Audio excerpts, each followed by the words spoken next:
Hello friends, welcome to my channel. आज की video में हम बात करेंगे रेलवे रिक्रूटमेंट सेल के द्वारा नॉर्थ सेंट्रल रेलवे में, ठीक है, प्रयागराज के लिए एक बहुत ही शानदार वैकेंसी निकाल कर आई है। ठीक है, क्या वैकेंसी में है, कौन कौन से लोग भर सकते हैं, कितने दिनों के लिए ये फॉर्म भरा जाएगा, ठीक है, सारी चीज़ों पे बात करेंगे। कैसे सिलेक्शन होगा, इन सारी चीज़ों पे बात करेंगे। तो प्लीज़ वीडियो को पूरा देखिएगा। वीडियो अच्छा लगे तो वीडियो को लाइक करिएगा। चैनल पे नया है तो चैनल को सब्सक्राइब कर लीजिएगा। ये जो जोन है प्रयागराज में निकाला गया है, ठीक है। और इसमें एक चीज़ है कि ऑल इंडिया लोग भर सकते हैं। कहीं से भी आप हैं तो इसमें फॉर्म भर सकते हैं आसानी से, ठीक है। नॉर्थ सेंट्रल रेलवे में है प्रयागराज के लिए, ठीक है। ये ओपनिंग डेट आज ही के दिन से यानी 15 तारीख से स्टार्ट होगा। 14/12/2023 तक ये खुला रहेगा, यानी ओपनिंग आज से हो गई है। आप कहिएगा तो इस पे डिटेल में वीडियो फॉर्म भरने का भी ला देंगे। लेकिन अभी क्या है कि इसको डिटेल में बताते हैं कि क्या क्या चीजें हैं इसमें, ठीक है। अब देखिए इसमें क्या क्या चीजें हैं, इसके बारे में हम बताएं।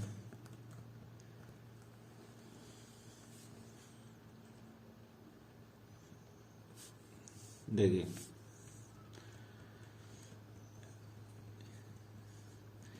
पहले हम बात करते हैं एज क्राइटेरिया की।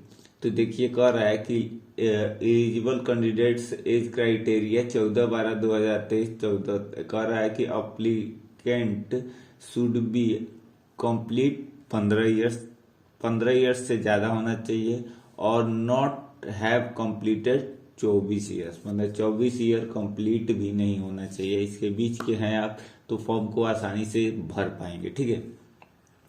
अप्रेंटिसशिप के लिए वैकेंसी है, शुरू से करते हैं। Hello friends, welcome to my channel.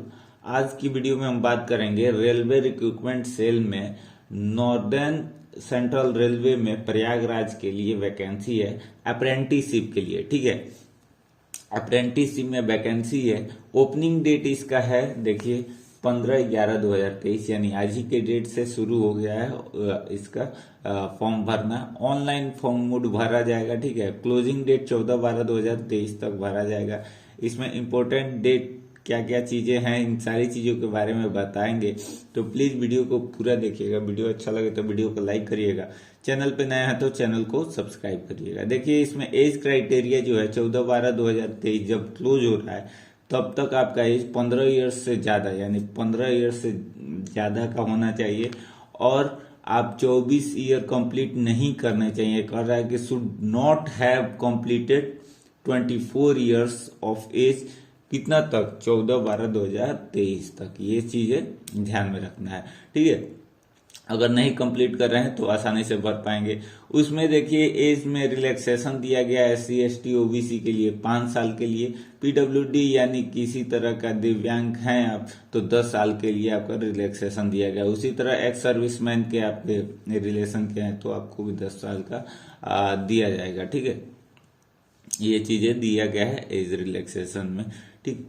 अब बात करें इसमें अकॉर्डिंग टू, जैसे कि एज आपका डेट ऑफ बर्थ कितना होना चाहिए आपके कैटेगरी के हिसाब से। तो देखिए यहाँ पे दिया हुआ है, अगर जनरल से हैं तो 14/12/2099 से लेके और 14/12/2008 के बीच में आपका जन्म हुआ है तो आप इस फॉर्म को भर सकते हैं। SC ST में उसी तरह दिया है, 14/12/2094 से लेके 2008 तक दिया हुआ है।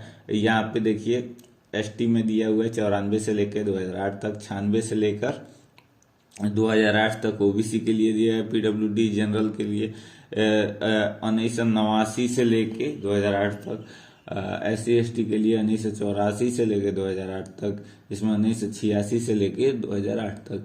ये मैं मोटा मोटा बता दिया आपको, ठीक है। ये सारी चीजें दी हुई हैं। इसमें एक्स सर्विसमैन के लिए भी अलग अलग दिया गया है। इसमें देखिए क्वालिफिकेशन की अगर बात करें आपसे तो देखिए मैट्रिक का पास है, ठीक है, और ITI किए हैं तो अलग अलग कैटेगरी वाइज, जैसे ट्रेड वाइज आपका सिलेक्शन होगा, ठीक है। इसमें क्वालिफिकेशन आपको 10th कंपलसरी है, 12th किए हैं तो और अच्छा है, ठीक है, या अंडर 12th है, मतलब 12th कर रहे हैं तो अभी आप फॉर्म को भर सकते सीबीटी या एससीबीटी से आपने ऑर्गेनाइजेशन से कहीं से भी आईटीआई किया है, उसका सर्टिफिकेट है, तो आसानी से भर पाएंगे। देखिए क्या क्या चीजें मांग रहा है इसमें, ठीक है। देखिए इसमें कह रहा है कि फिटर के लिए है आईटीआई की ट्रेड, आईटीआई में ट्रेड फिटर का होना चाहिए, ठीक है। उसके बाद से वेल्डर के लिए है, आईटीआई में वेल्डर होना चाहिए। इसी तरह वेल्डर अलग अलग भी होता है, आर्मचेस्टर वेल्डर भी होता है, मैकेनिस्ट का भी होता है, कारपेंटर का भी है। ये सब आईटीआई के ट्रेड वाइज ही निकाला गया है। इसमें अलग अलग दिया हुआ है, लगभग 21 दिया हुआ है, ठीक है। अलग अलग ट्रेड वाइज आपको भरना है। तो इसमें दो चीजें कंपलसरी है, क्या क्या, एक आईटीआई आप होने चाहिए और दूसरा 10th पास में 50% मार्क्स आना चाहिए। ये चीजें हैं तो आप आसानी से इस फॉर्म को भर पाएंगे।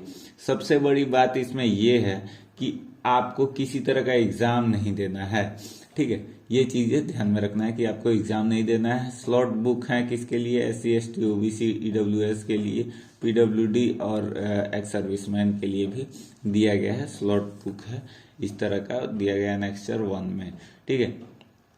आगे अगर हम बात करें यहाँ पे तो ये सारी चीजें हो गई। फी की बात हम कर ले तो फी इसमें 100 रुपया लगेगा, नॉट रिफंडेबल है, यानी एक बार लगा दिए तो आपको रिफंडेबल नहीं होगा। No fee required for SC ST पीडब्ल्यूडी और वोमेन, यानी एससी एसटी पीडब्ल्यूडी और वोमेन के लिए कोई फी नहीं लगेगा, ये बात ध्यान में रखना है।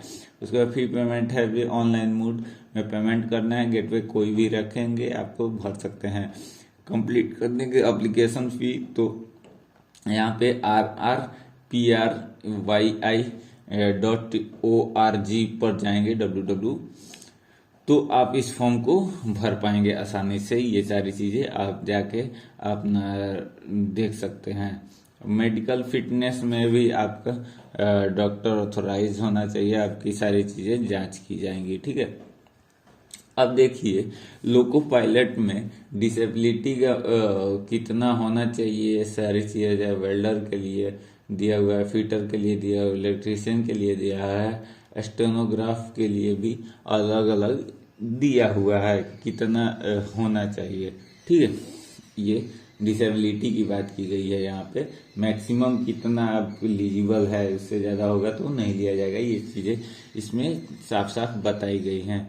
उसके बाद से बात करें अगर हम सिलेक्शन मूड की, तो सिलेक्शन मूड आपका कैसे, आपका आईटीआई और 10th दोनों में क्या होना चाहिए, आपका 50% से ऊपर मार्क्स होना चाहिए, ठीक है। पहली बात ये है। सर्टिफिकेट आपको डॉक्यूमेंट वेरिफिकेशन के लिए बुलाया जाएगा, ठीक है, वो वेरिफिकेशन होगा। इसमें दो चीजें हैं कि इसमें किसी तरह का रिटन टेस्ट या वाइवा नहीं होगा आपका, तो आप आसानी से इसमें सेलेक्ट हो सकते हैं। अप्रेंटिसशिप जो है 1 साल का होने वाला है, तो अप्रेंटिसशिप भी बढ़िया होगा, आपको स्टाइपेंड भी मिलेगा इसमें, बहुत बढ़िया, ठीक है।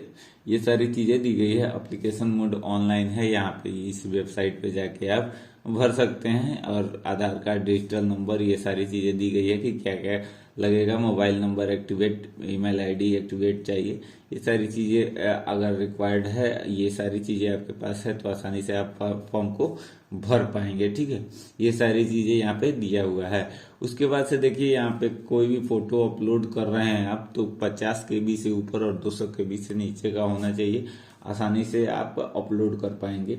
ये सारा चीज इस नोटिफिकेशन में दिया हुआ है। अगर कहिएगा तो इस नोटिफिकेशन को मैं या डिस्क्रिप्शन बॉक्स में या अपने टेलीग्राम चैनल पे जाके भेज दूंगा, आप देख सकते हैं, ठीक है। ये सारी चीजें थी जो आपको बतानी थी। अगर वीडियो अच्छा लगे तो वीडियो को लाइक करिएगा, चैनल पे नए हैं तो चैनल को सब्सक्राइब करिएगा।